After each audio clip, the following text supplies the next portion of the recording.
গত পর্বের random shout আউটের বিজয়ীরা হচ্ছেন Isha Biswas, Rahul Bagdi, Ayesha Khatun, Prashanta Punriya, Suraj Chatterjee. Congratulation to all of you. আপনিও যদি চান আপনার নাম আমরা পরবর্তী গল্পের শুরুতে মেনশন করি, তাহলে এখনই আমাদের চ্যানেলটি সাবস্ক্রাইব করে কমেন্টসে আপনার নাম লিখে ফেলুন। ভাগ্যবান হলে আপনি হতে পারেন আমাদের পরবর্তী গল্পের র্যান্ডম শাউট আউটের বিজয়ী।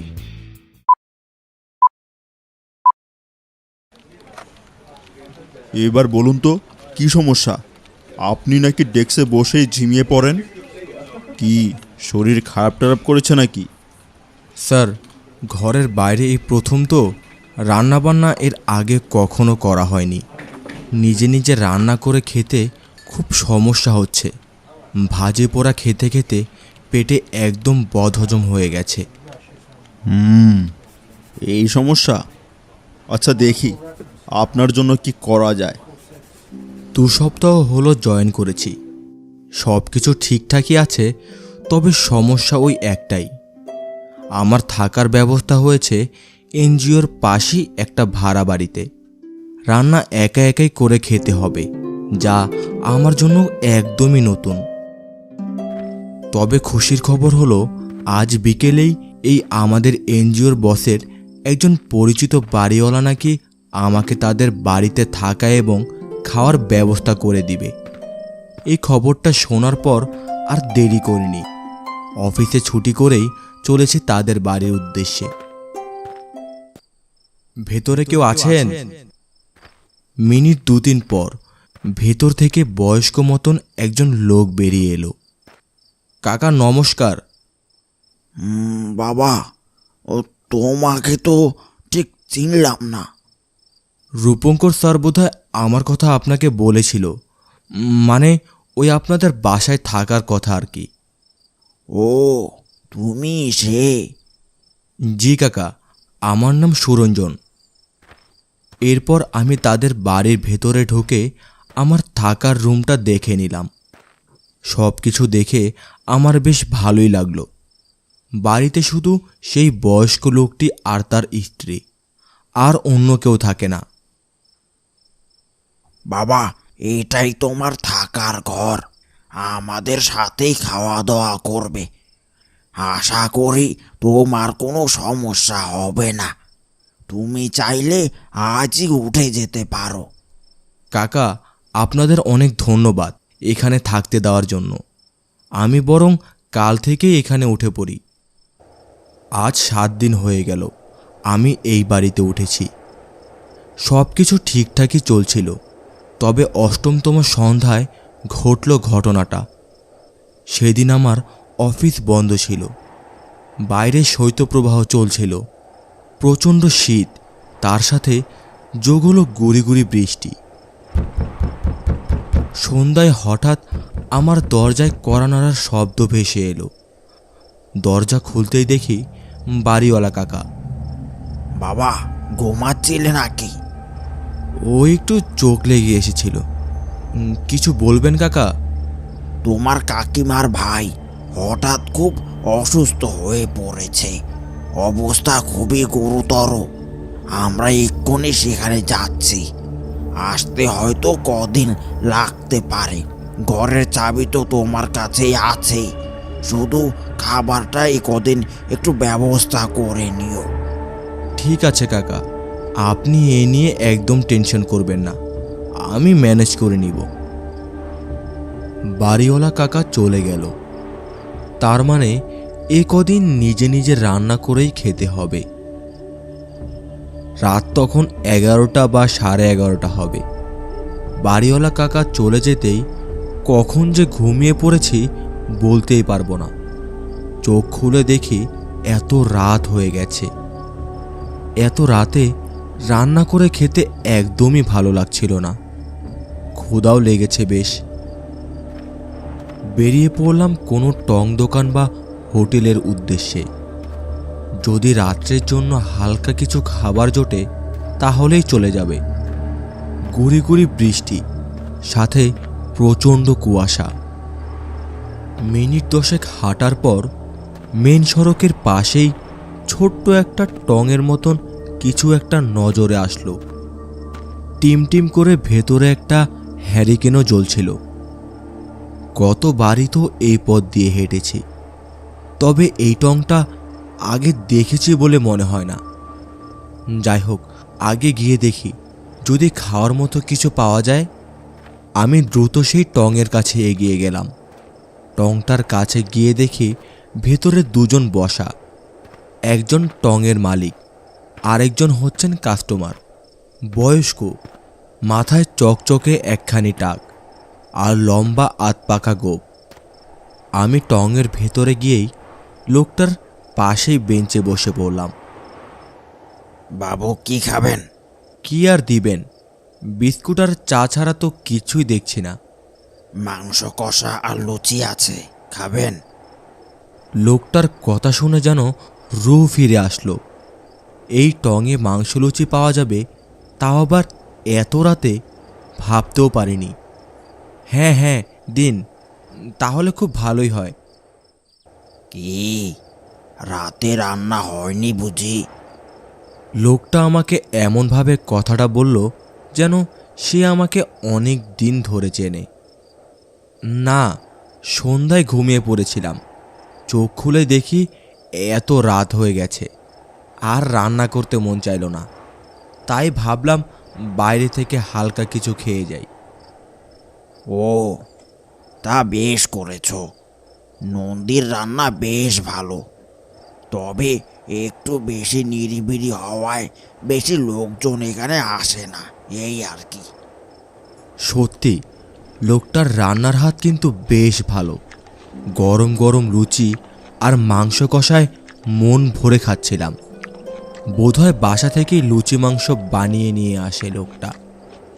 আমার পাশে বসে থাকা বয়স্ক লোকটা কিন্তু বেশ খোশ মেজাজের। এই অল্প সময়ের মধ্যেই আমার সাথে বেশ ভাব জমিয়ে ফেলল। এ কথা ও কথার পর আসলো ভৌতিক প্রসঙ্গ। আচ্ছা, আপনার কি মনে হয়, ভূত বলে কি আসলেই কিছু হয়? ভূত আলবাত আছে, তবে তোমরা ঠিক ভূতকে যেভাবে বর্ণনা করো, ভূত ঠিক তেমনটা নয়।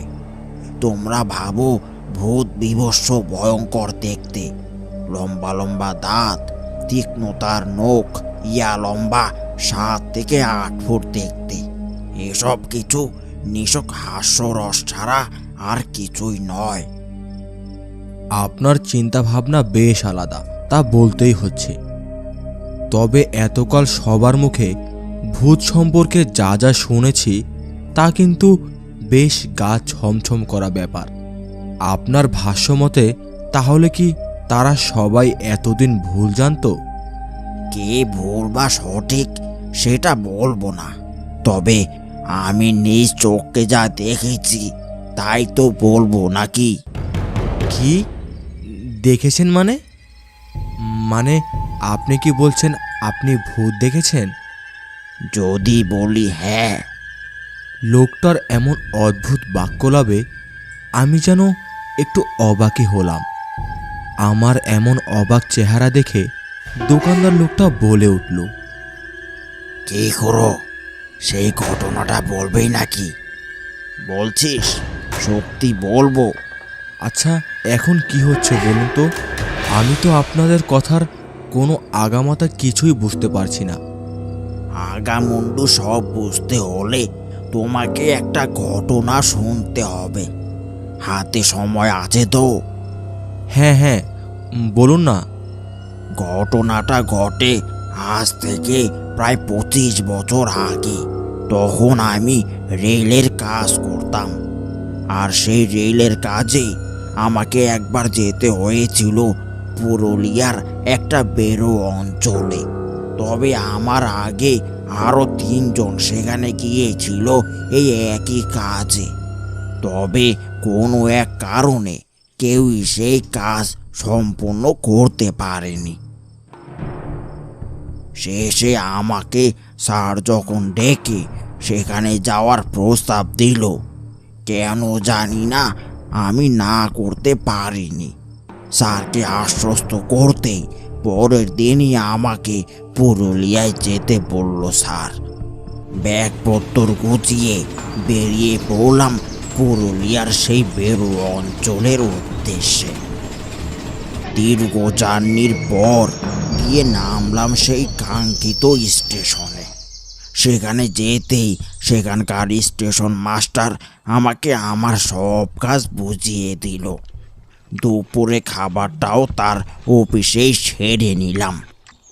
খাবার শেষে আমি স্টেশন মাস্টারকে বললাম, আচ্ছা, তাহলে আমি থাকবোটা কোথায়? মানে এখানে কি কোনো কোয়ার্টার আছে? থাকার জন্য এখানে একটা কোয়ার্টার আছে, কিন্তু কিন্তু কিন্তু কি? আপনি তো জানেনই, আপনার আগেও এখানে আরও 3 জন এসেছিল, আর তাদের সবাই সেই কোয়ার্টারেই ছিল, কিন্তু তাদের কেউই আর বেঁচে ফিরতে পারেনি। কি? বেঁচে ফিরতে পারেনি? ঠিক কি হয়েছিল বলুন তো? তারা কিভাবে মারা গেল? এক একজন এক একভাবে। প্রথমজন হার্ট অ্যাটাক, দ্বিতীয়জন ফুড পয়জনিং, আর তৃতীয়জন তো আরও ভয়ঙ্কর। তিনি সেই কোয়ার্টারেই গলায় দড়ি দেয়। এবার আপনিই বলুন, এরপরও কি আপনি সেই ঘরে থাকতে চান? আপনি যদি বলেন তাহলে এখান থেকে 2 স্টেশন পর আমার এক আত্মীয়র বাড়ি আছে, আপনি বললে আমি সেখানে আপনার থাকার একটা ব্যবস্থা করে দিতে পারি। না না, তার আর দরকার হবে না। আমি সেই কোয়ার্টারেই থাকব। কারণ আপনি যে ঘটনাগুলো বললেন তা নিছক দুর্ঘটনা ছাড়া আর কিছুই নয়। ঘটনাগুলো পরপর হয়েছে বলে ওই অতি প্রাকৃতিক বলে মনে হচ্ছে। আপনি সেখানেই আমার থাকার ব্যবস্থা করে দিন। ঠিক আছে, আপনার যা ইচ্ছে। আমি সে কোয়ার্টারেই থাকতে শুরু করলাম। তবে আমি একা নই, আমার সাথে নন্দী নামে একটা ছোকরাও থাকতো। আমার থাকা, খাওয়া, কাপড় চোপড় ধুয়ে দেওয়া, এই সব কিছু ওই দেখতো। অল্প বয়স, কালো চেহারা, তবে কাজে ও ছিল বেশ পটু। সে রাতে নন্দী কচি পাটার ঝোল আর লুচি করেছিল। খেতে খেতে নন্দীকে জিজ্ঞেস করলাম, আচ্ছা নন্দী, এখানে যে 3 জন পরপর মারা গেল, তোমার কি মনে হয় তারা কিভাবে মারা গেল? কিভাবে আর বাবু, এসব তো ওই পিশাচেরই কাজ। এখানে এক অপদেবতার বাস বাবু। কি অপদেবতা? আমি শুনেছি এখানে নাকি এক ওধার বাস ছিল।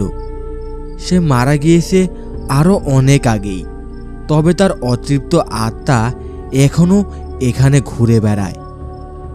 আমার মনে হয় সেই তাদের মেরেছে। গ্রামের সহজ সরল ছেলে নন্দী, ওর থেকে এর চেয়ে ভালো কোনো উত্তর আমি আশাও করিনি। ওর কথা শুনে আমার একটু হাসিই পেল। নন্দী ঘর থেকে চলে গেল। আমি লুচি আর কচি পাটার মাংস তৃপ্তি করে খাচ্ছিলাম। আর ঠিক এমন সময় আমার চোখটা যেন কেমন যেন ঝাপসা হয়ে আসছিল। মাথাটা কেমন যেন ঝিমঝিম করতে আরম্ভ করলো। সেই ঝাপসা দৃষ্টিতে দেখলাম আমার সামনে 3 জন ব্যক্তি আসন করে বসে রয়েছে। তাদের মধ্যে একজনের গলায় একটা দাগ। দাগটা বেশ ভেতর অবধি চলে গিয়েছে। বলতে হবে না, এটা আর অন্য কিছুর নয়, এটা গলায় দড়ির দাগ। তোমরা কারা? এখানে কিভাবে এলে? ভয় পেও না, আমরা তোমার কোনো ক্ষতি করব না। আর আমাদের তুমি এর আগে কখনো দেখোনি, তবে শুনেছ অনেক। মানে? হ্যাঁ, তুমি যেটা ভাবছো তাই।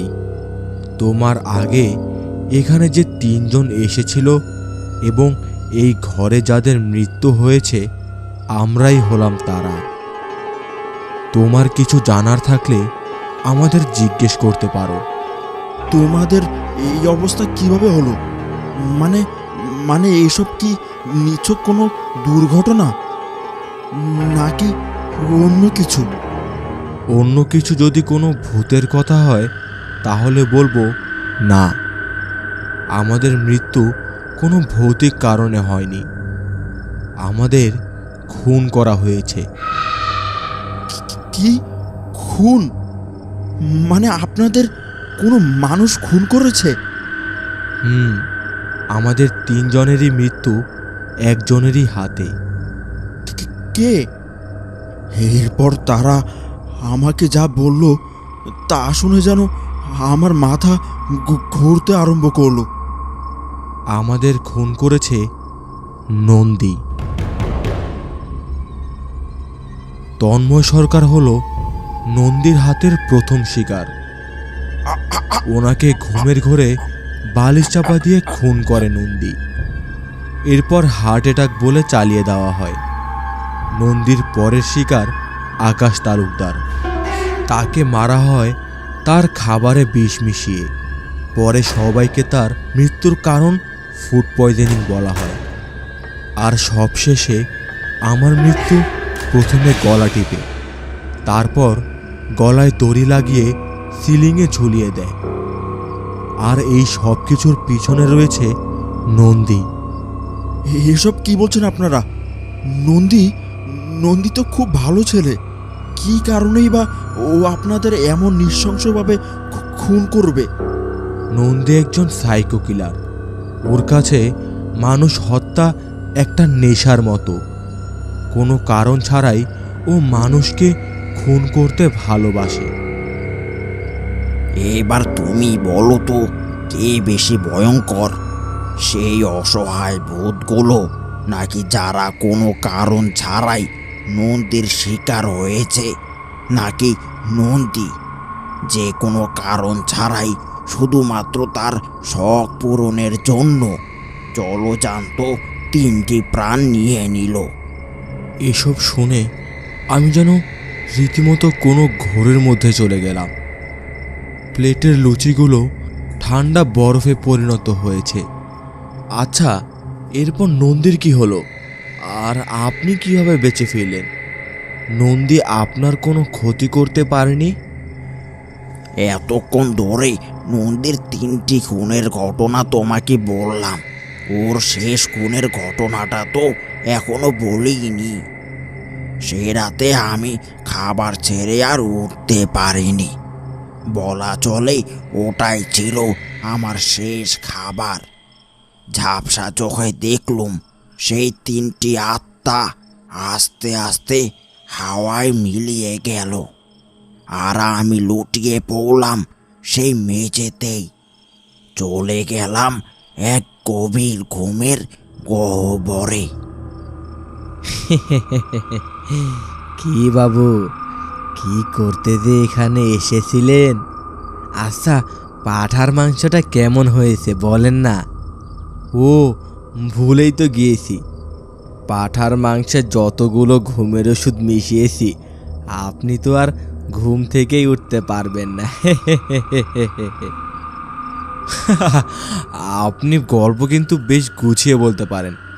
দেখুন না, খানিকক্ষণ আগেও আমি মনে করেছিলাম আপনি যা বলছেন সব কিছু সত্য ঘটনা। এসব যে গল্প, আপনাকে কে বলল? গল্প নয় তো কি, এই যে আপনি কিছুক্ষণ আগেই বললেন নন্দী নাকি আপনাকে ঘুমের ওষুধ খাইয়ে মেরে ফেলেছে, তাহলে তো হিসেবে আপনি তো ভূতই হলেন নাকি? নন্দী, আজ বরং চলি রে, আজকের মতন একটা শিকার তো পেলি। হ্যাঁ, আমি দেখলাম আমার চোখের সামনে বসে থাকা বয়স্ক লোকটা আস্তে আস্তে কুয়াশায় মিলিয়ে গেল। আমি যেন আমার নিজের চোখকে বিশ্বাস করতে পারছিলাম না। আচ্ছা, লোকটা দোকানদারকে কি বলে জানি ডাকলো? আপনি আপনি কে? কেন এতক্ষণ ঘুরো তো আমার কথাই বললো? গল্পের আমাদের সেই সাইকো কিলার নন্দী? আমার চোখ যেন ধরে আসছিল। চোখে যেন সব কিছু ঝাপসা ঝাপসা দেখতে লাগলাম। কি সব কিছু ঝাপসা ঝাপসা লাগছে? আমার হাতের মাংস কষাকে না বলার সাধ্যি কি আদৌ কারো আছে? হ্যাঁ